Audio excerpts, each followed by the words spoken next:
안녕하세요. 올해 딱 30이 되는 여자입니다.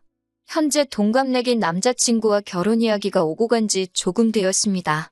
진행은 딱히 나가지 않고 있어요.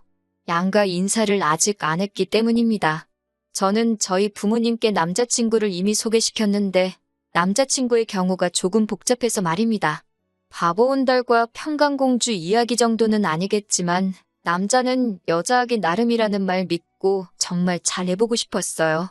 지금은 몇 번을 생각해봐도 이게 맞는 건가 싶고 여러 고민을 하게 만듭니다.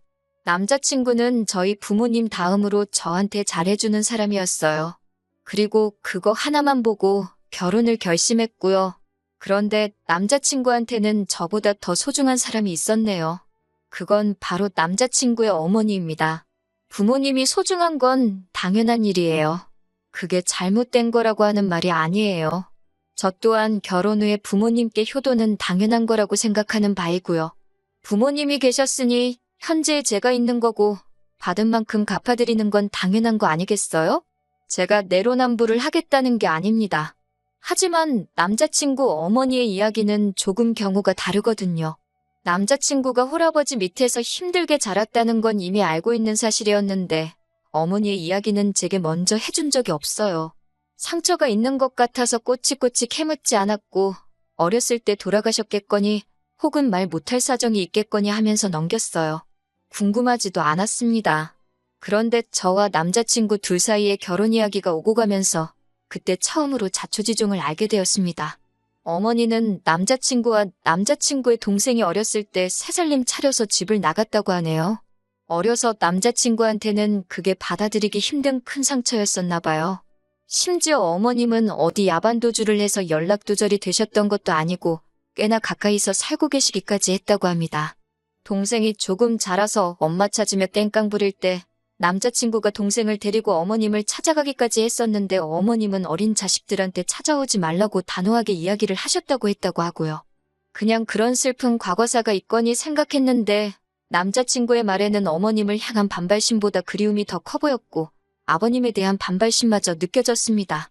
저는 남자친구의 말이나 행동에 조금 이상하다는 느낌을 받았어요. 어머님을 그리워할 수는 있지만 그렇다고 아버님을 증오할 필요까지는 없어 보였거든요. 어쨌든 지금의 남자친구가 있기까지 어머님의 도움 없이 자식들 키워낸 아버님의 공이 컸다고 생각하거든요.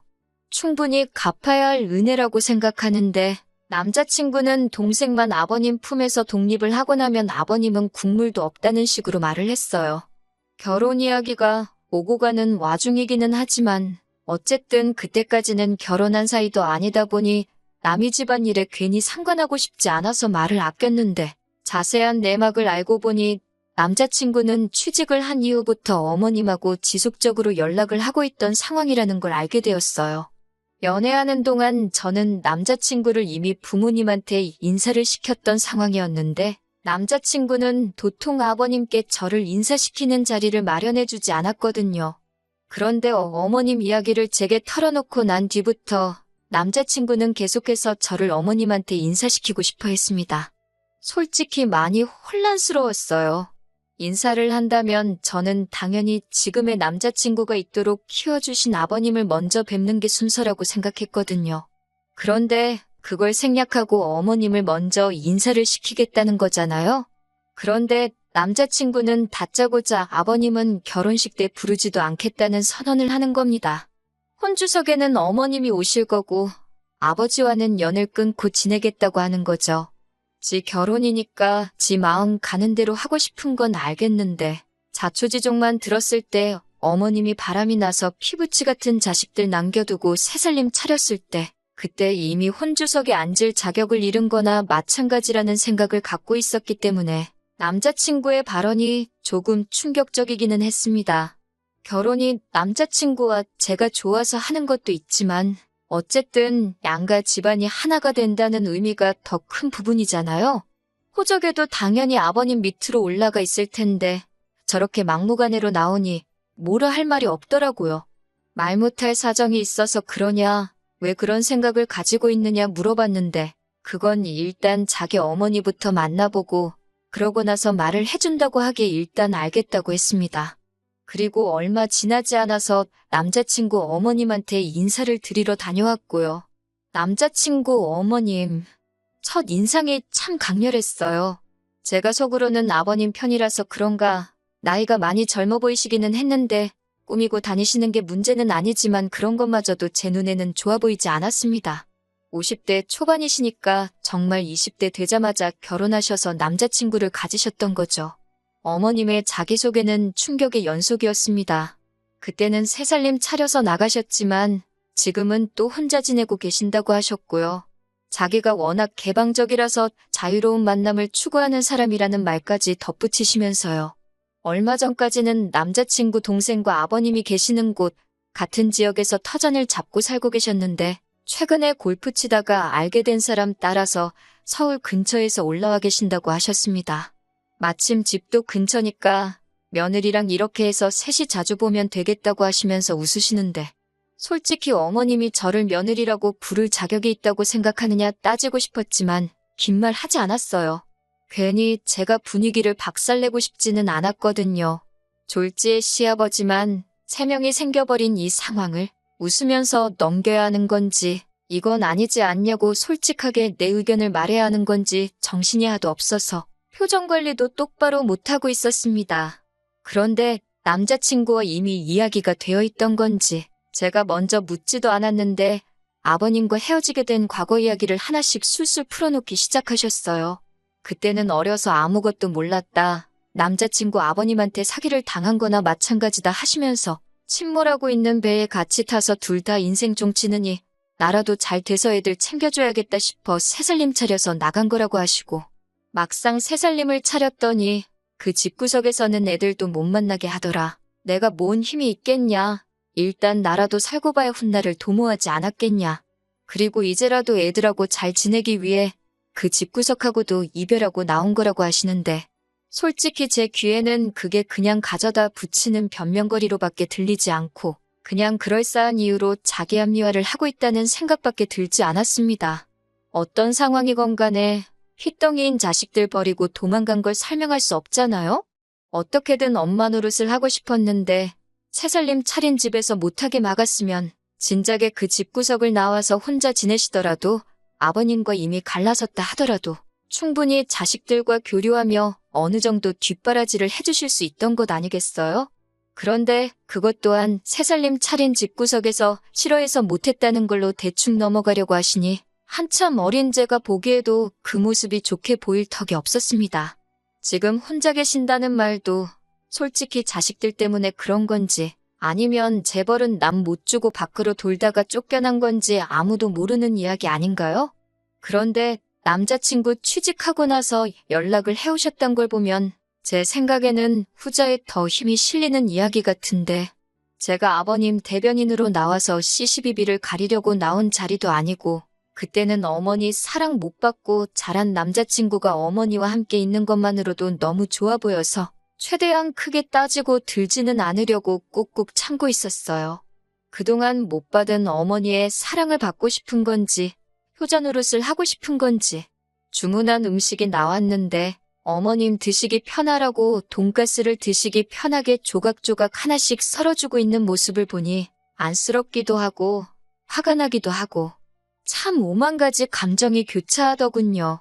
30살 저희들한테 맛있는 거 사주신다고 데려간 곳이 집 근처 돈가스 집인 것도 조금 그렇긴 했는데 제가 계산을 하려고 했는데 기어코 당신이 계산하신다고 하신 걸 보면 어머님이 정말 상황이 좋지 않은데 어떻게든 잘 해보고 싶다는 진심이 느껴지기도 하고 그때까지는 조금 지켜보자는 생각이었어요.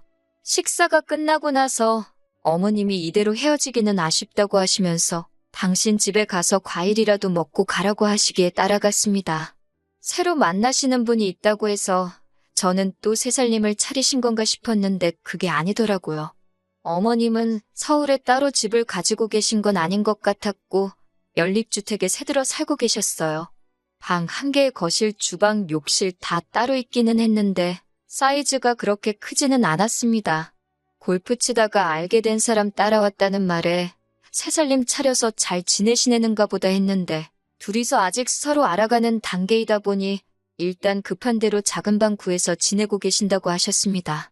그리고 그 좁아터진 집에서 과일을 먹으면서 이런저런 이야기를 나누는데 어머님께서 시커먼 속내가 잔뜩 담긴 한마디를 하시더라고요.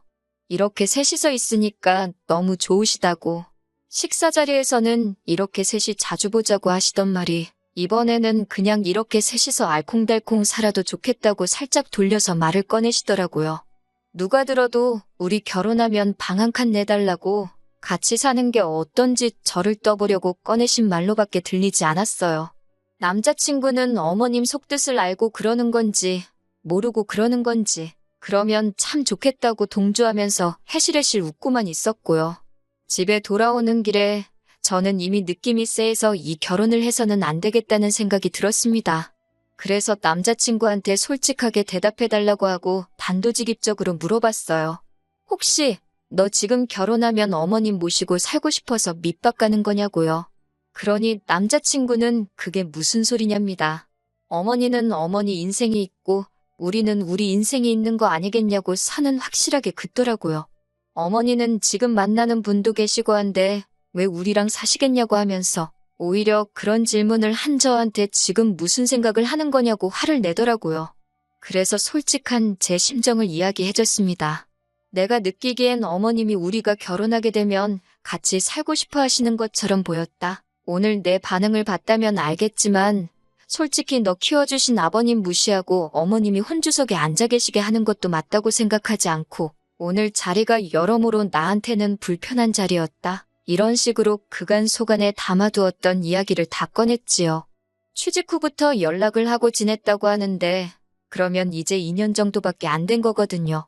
같이 사는 것도 아니고 어머니가 새로 만나시는 분 알고 나서 여기 올라오신 지는 또 반년 정도밖에 안 된 건데 언제부터 그렇게 어머님을 잘 알았다고. 남자친구는 우리 엄마 그런 사람 아니라고 하면서 저보고 너무 나쁘게만 보지 말라고 하는 겁니다. 사실 아버님이 다 잘못한 거라고 어머님 편을 들면서 말이죠.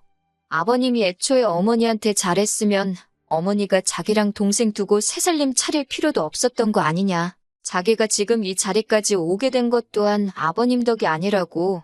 다 자기가 잘해서 여기까지 온 거 아니겠냐고. 그러니 그건 자기가 잘했기에 다 자기 덕이지 아버님 덕이 아니라고 하는 말인 겁니다. 누가 들으면 태어나자마자 지 혼자 벌어서 공부하고 학원 다니고 대학 가고 그랬는 줄 알겠는데 그건 또 아니거든요. 대학 생활을 서울에서 자취생활하면서 학자금 대출도 없이 아르바이트도 안 하고 지냈는데 그걸 어떻게 자기 덕이라고 할 수 있나요?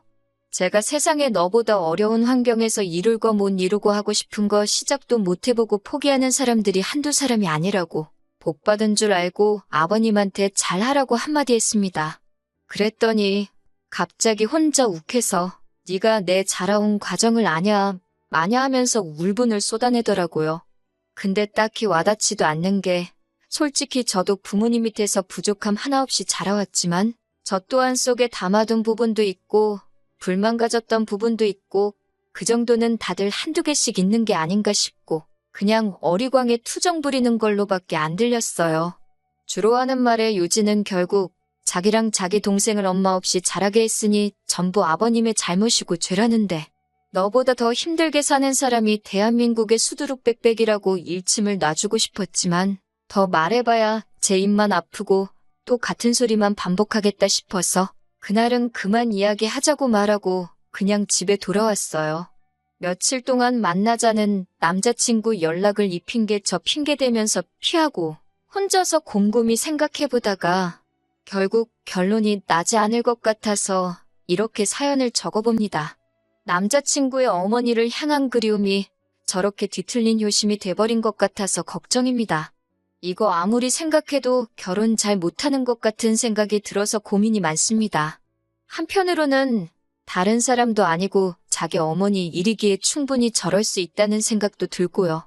정말 4년이라는 긴 시간 동안 연애하면서 저한테 화낸 적 단 한 번도 없었던 자상한 사람이거든요. 정말 성실하고 아버님이 혼자 지방에서 몸쓰는 힘든 일 하시면서도 남자친구 서울에 대학 보내고 자취시키고 할 정도로 공부도 잘했고 솔직히 흠잡을 곳 하나 없는 사람이거든요. 덕분에 남자친구의 아버님이 공이 더 크다고 생각하기도 하고요. 아무리 생각해도 저 혼자서는 도무지 답도 안 나올 것 같아서 여러분들 의견 좀 들어보려고 이렇게 사연 하나 보내봤습니다. 안녕하세요. 정확히 3주 만에 다시 찾아뵙네요. 이 상황을 두고 고민했던 제 자신이 다 바보 같다고 느껴질 정도로 치가 떨립니다. 결론부터 말씀드리자면 남자친구 머리채 한 움큼 뽑아버리고 거지 같은 집구석 탈탈 털어버리고 헤어졌어요. 지금은 깔끔하게 정리가 다 된 상태예요. 그렇게 엄마가 좋았으면 애초에 아버지랑 살지 말고 지네 엄마랑 붙어 살지. 아버지한테 받아먹을 건 다 받아먹고 이제 와서 왜 저러는지 정말 모르겠네요. 생각을 정리할 시간이 필요했기에 남자친구와 그동안은 되도록 만나지 않았습니다. 그런데 남자친구도 제가 별것도 아닌 이유를 말하면서 만나는 걸 피하니까 뭔가 눈치를 챘었나 봐요. 저한테 난데없이 아버님한테 인사드리러 가자고 하는 겁니다. 저랑 만나지 않았던 동안 어머님하고 무슨 일이 있었던 건지 심경의 변화가 있었던 건지 저는 몰랐죠. 제가 아버님 쪽에 편을 들기는 했지만 그건 어머님이 너무나도 말이 안 되는 상황이었기에 그랬던 거지 실제로 만나뵌 적은 한 번도 없었거든요. 그래서 아버님을 한번 뵙고 싶기는 했어요. 아버님이 하시는 걸 보면 남자친구가 어떤 성격을 가지고 있는지, 왜 저러고 있는지, 아버님을 왜 저렇게 싫어하는 건지 어느 정도 남자친구의 상황을 이해를 할 수 있을 거라고 생각했거든요. 그래서 남자친구를 만나 출발했습니다. 그런데 경부고속도로에서 갑자기 수원으로 차가 빠지는 겁니다. 아버님 계시는 곳은 절대 아니죠. 수원 쪽에는 어머님이 계시는 곳이거든요.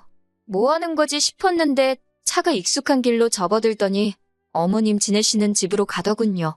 남자친구한테 지금 뭐 하는 거냐 했더니 가보면 안다고 하는 거예요. 집에 들어가니 아버님은 당연히 없고 어머님만 계셨고요. 남자친구한테 작은 목소리로 이게 뭐 하는 거냐고 한마디 했더니 기다리라고만 하는 겁니다. 어머님은 음식 준비에 한참이셨고요. 그 모습을 보니까 5만 가지 생각이 다 들었네요. 아버님이 이 집으로 오시기로 했나 싶기도 하고 어머님은 저희 보고 음식 좀 도와달라고 하시는 겁니다. 거실 한편에 교자상도 펴져 있고 준비하고 계시던 음식을 봐도 대충이 북어포니에서 있는 게 앞만 봐도 식사 때문에 준비하시는 건 아닌 것 같고 제사상이 아닌가 싶었습니다. 그런데 조금 혼란스러웠던 게 두 분이 이혼하신 거잖아요? 그러면 제사를 지낼 이유가 없지 않나 싶었어요. 어머님 쪽에서 남자 형제가 없어서 제사를 어머님이 가져오신 건가? 그런 생각까지 했습니다. 어머님 혼자 하기에는 음식이 많기도 했지만 저한테 사전에 아무런 말도 없이 음식 준비를 시키는 게 기분이 썩 좋지만은 않았어요. 그런데 어머님은 저보고 잘 보고 배우라고 하면서 앞으로는 다 제가 해야 할 일이라고 하시는 겁니다. 아직 결혼이 확정된 상황도 아닌데 솔직히 왜 저러시나 싶었어요. 그래도 아버님이 오신다니 별말 안 하고 준비하는 것부터 상 차리는 것까지 끝까지 도왔습니다. 저희 집도 제사를 지내기 때문에 제사 지내는 것 자체가 문제라고 생각해 본 적은 없었거든요. 준비가 다 끝나고 어머님이 어디에 전화를 하시니 얼마 안 있어서 문이 열리는 소리가 들리더라고요. 아버님이 들어오셨고 남자친구가 오셨어요? 아버지? 하고 살갑게 맞이하는데 속으로 했습니다. 앞으로 평생 얼굴도 안 보고 살 것처럼 아주 이빨을 드러내놓고 있던 모습과는 다르게 외투도 직접 받아서 옷걸이에 걸어주고 너무 잘했기 때문이에요. 무뚝뚝하신 성격인지 저한테는 살짝 목례만 하고 들어오시자마자 준비되어 있는 제사상의 향을 피우시더군요. 남자친구가 옆에서 술 한 잔 따르고 저를 올리시더니 그 다음에는 다 같이 절을 하자고 해서 얼떨결에 저도 절을 해버리고 말았어요. 그리고는 이게 맞나 싶어서 저는 실례하겠습니다 하고 밖에 나가 있었습니다. 제사가 다 끝나고 나서 저보고 뒷정리를 도우라길래 일단 저도 도왔어요. 이때까지만 해도 저는 정말 아무것도 몰랐습니다. 이윽고 네 사람이서 식사가 시작되었어요. 아버님이 과묵하셔서 그런지 식사 자리가 분위기가 조금 무거운 편이었습니다. 아버님이 앞에 계시면 저렇게 찍소리도 못할 거면서 뭘 그렇게 아버님이 싫다고 이를 갈고 그랬는지 싶었습니다. 오고 가는 말이 하나도 없다 보니 제가 아버님 말씀 많이 들었다고 저희가 내려가도 됐는데 여기까지 오시느라 힘드셨겠다고 한마디 했어요. 그랬더니 아버님이 조금 당황스러운 눈빛을 하시면서 어머님을 쳐다보시는 거예요. 그리고 이어진 설명에 정말 저는 두 손 두 발 다 들고 결혼은 물론이고 남자친구와의 관계를 정리해버리게 되었습니다. 온갖 근엄한 척을 다 하던 그 사람은 아버님이 아니었던 겁니다. 어머님 세인이라던 그 사람이었던 거예요. 이때는 이미 상황을 정리해보고 화를 참고 그런 수준의 문제가 아니었습니다. 열이 확 오르더라고요. 남자친구한테 대체 이게 무슨 상황인 거냐고 물으니 남자친구는 대수롭지 않게 뭐가 문제냐는 듯 아버지께 저를 인사시킨다고 하지 않았냐 하면서 당당하게 나오더군요. 저게 니네 엄마 세인이지 어떻게 아버지냐고 했더니 저보고 말 조심하라고 하더군요. 앞으로 지한테 아버지는 저 사람 한 분뿐이라나요. 어머님한테 3주 전만 해도 알아가는 단계라고 했는데 벌써 결혼까지 다 하신 거냐고 물어보니 그건 또 아니랍니다. 아직 그 남자 쪽에서 이혼을 하지 않았다고. 그 말을 들으니 화가 나는 걸 떠나서 어처구니가 없더군요. 그러면 저보고 지금 생판상관도 없는 사람 제사 준비를 시킨 거냐고, 그리고 앞으로 제가 하게 될 테니 배우라고 한 거냐고 따져 물었어요. 그러니 이번에는 어머님이 나서서 저한테 통사정을 하는 겁니다. 제가 잘 도와줘야 한다는 거예요. 자기가 그 남자분하고 잘 되려면 제사를 이어받아야 한다고요. 그러면 그분이 지금의 부인과 이혼을 하고 그리고 나서 자기와 결혼을 해줄 거라고 하는 겁니다. 그러면서 자기가 안정적으로 정착을 하려면 저랑 남자친구가 잘해야 한다는 거예요.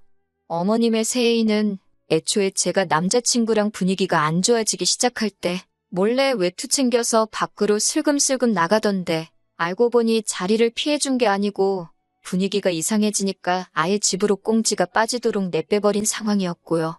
정말 토시 하나 틀리지 않고 어머님한테 지금 제정신으로 하시는 말이냐고 한마디 했습니다. 어머님이 잘 되기 위해서 지금 남의 집 귀신을 아직 결혼도 안 한 예비 며느리한테 떠넘기는 거냐고요. 제가 따따따 쏘아붙이며 어머님을 몰고 가니 남자친구가 저한테 버럭 소리를 지르더군요.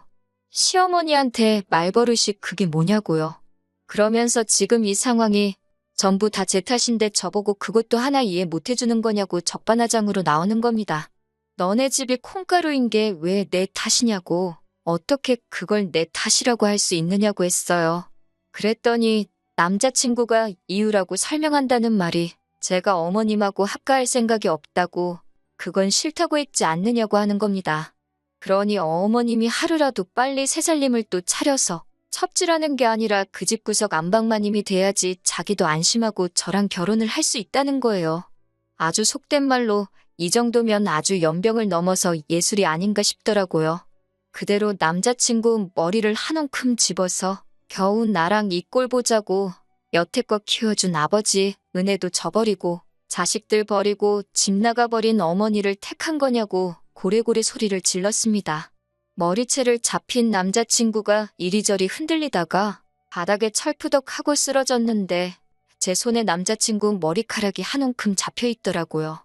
나자빠져 있는 남자친구를 봐도 성질이 안 풀리길래 어머님한테도 사람이 그러는 거 아니라고 염치가 얼마나 없으면 자식들 앞에 다시 나타날 생각을 하시냐. 자식들로 모자라 멀쩡한 집안 파탄내고 예비 며느리 등골까지 빨아먹으면서 살고 싶냐고 염치 좀 찾고 살라고 했습니다.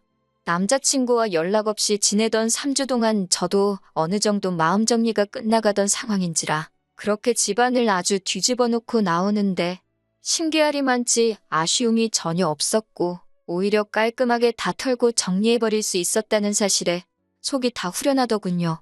평소였으면 연락이라도 몇 번 왔었을 텐데 그동안 아무런 연락도 없는 걸 보니 잘못을 뉘우친 건지 아니면 남은 인생 이제 엄마한테 등골 쪽쪽 빨리면서 살기로 결심한 건지 저한테 아무런 연락이 없네요. 차라리 잘 된 것 같아요.